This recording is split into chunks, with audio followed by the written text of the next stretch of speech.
Many businesses, think of a large or a small company, say, have many people doing many different tasks.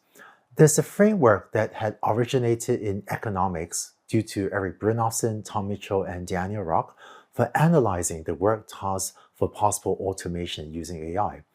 And this framework turns out to be useful not just for economists to understand the financial or economic impact of AI, but also for businesses to identify specific opportunities to use generative AI. Let's take a look at how to do this. Whereas there's been a lot of discussion, for example, in the media about will AI automate jobs, it turns out that from a technical and business perspective, it's more useful to think of AI not as automating jobs, but as automating tasks. And it turns out most jobs involve a collection of many tasks. Let's look at an example.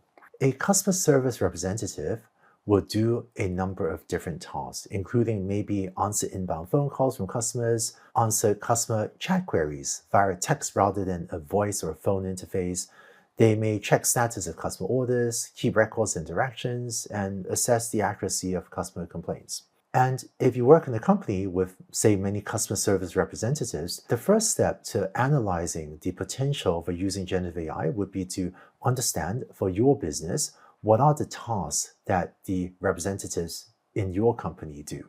After that, we can then take a look at these different tasks and try to assess their potential for generative AI to either help or augment or to automate these tasks. For example, for generative AI to pick up the phone and have a long conversation, that's still pretty difficult. So we assess that to be a lower potential opportunity. But answering text chat with customers, that might have a higher potential. Maybe checking status of customer orders is medium, whereas keeping records of customer interactions could be high, and assessing accuracy of customer complaints may be low. All of these examples in the rightmost column are hypothetical, and the actual impact on your business will be different and will depend on the specifics of your business. But after an analysis like this, and I'll go in a little bit into the specifics of how to carry out this analysis, you might then decide that answering customer chat queries and keeping records of customer interactions have the highest potential, and therefore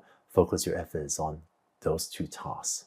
Now, the opportunity for generative AI could be either augmentation or automation.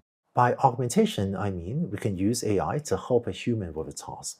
In the customer service representative context, we might have generative AI recommend a response for a customer service agent to edit or approve, but not fully automate the sending of a message back to the customer. So if we're not sure yet if the generative AI will give good answers, then recommending a response could speed up the people doing the work, but not fully automated. And this would be an example of augmentation. And automation would be if we have an AI system fully automatically perform a task. So if we were to automatically transcribe and summarize records of customer interactions, that could be an example of automation. What I see in many applications is that businesses will sometimes start with augmentation to maybe let a human double check or finalize the output before this use.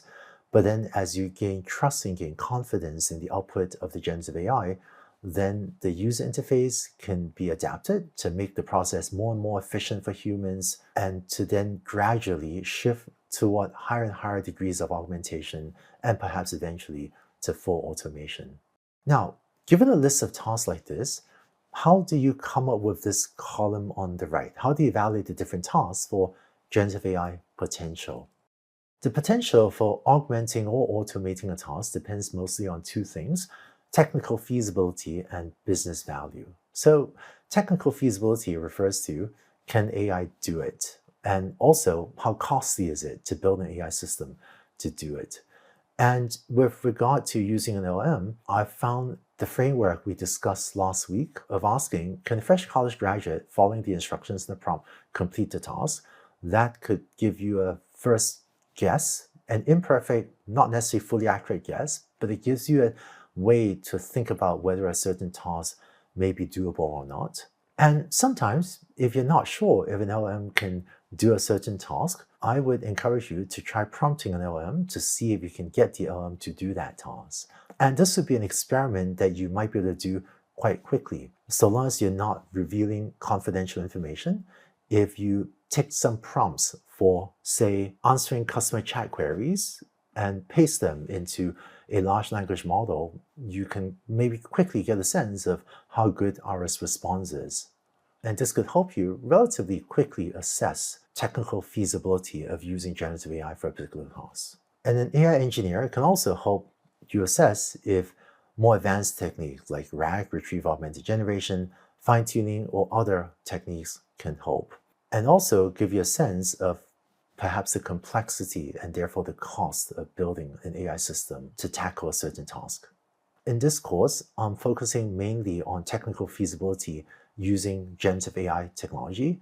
If you or your team is familiar with other AI tools, such as supervised learning, you can also assess the technical feasibility of using other tools as well for augmenting or automating different tasks. Other than technical feasibility, the second criteria I urge you to think through is the business value. So how valuable is it to use AI to either augment or automate a particular task? And so the questions I would ask to frame up my thinking on business value would be things like, how much time is spent on this task? So how much time savings can we actually realize? Second, I'd also ask, does doing this task significantly faster, cheaper, or more consistently using AI create substantial value?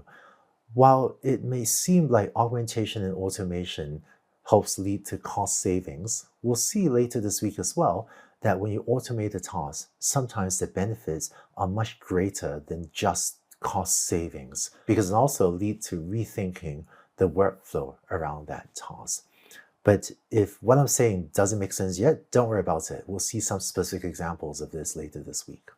Before wrapping up this video, there's one more resource I want to share that may be useful for your analysis of how to break job roles down into tasks, which is that there are online occupation databases that you can look up to see what are the tasks that comprise a certain role. Here's a screenshot from a website called ONET, which is a US government-funded website that for the customer service representative role lists lots of different tasks, including confer with customers by telephone or in person, keep records of customer interactions, and so on.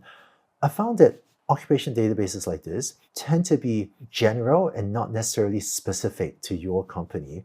And so I wouldn't recommend just using the results from, say, this ONET database and assuming it's accurate for your company. There'll usually be some entries there that you read and feel like, no, this doesn't seem like it applies to my company. But I found that this is a useful resource to take a look at just for ideas and to help make sure that maybe you haven't missed anything when thinking through what are the tasks done by people in different job roles in your company. ONET is a little bit US centric, but it has a nice, easy to use user interface. So I encourage you to play with it.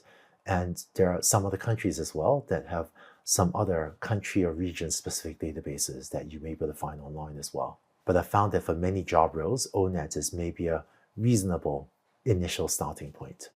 So that's how you can look at different job roles and start to break them down into tasks and analyze the individual tasks for potential for augmentation or automation. And I hope you play with the ONET website and get a feel for what different tasks in different job roles look like. In this video, we went through the customer service representative example. I'd like to go through with you a few examples of other job roles as well. So let's go take a look at that in the next video.